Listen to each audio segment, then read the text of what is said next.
Well, unsurprisingly, Across the Spider-Verse had a great opening weekend and exceeded expectations. So let's take a couple minutes to talk about the box office, what was projected, and what the movie actually delivered.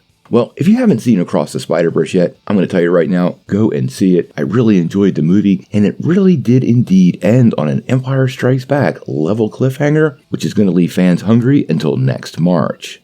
Now, the film was expected to have a pretty good opening weekend, but it actually exceeded expectations, making over $120 million domestically, something the box office trackers were not expecting. Now, considering Sony paid $7 million for the Spider-Man franchise back in '98, it has paid them back obviously exponentially over the years, and this movie is already a success.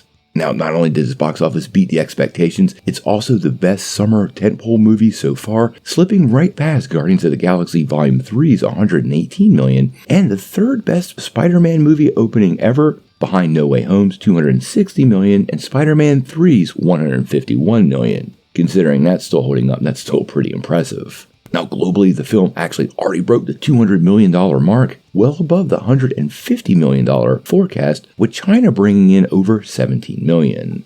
Now, the film has incredibly good word of mouth, and I don't expect this box office to shrink very much at all. It has some pretty big competition as far as tentpoles go next weekend with the upcoming Transformers movie, but this movie is pretty good, and one of the staples of the previous movie is it really had some great box office legs, which is something I really do hope transitions to the new film.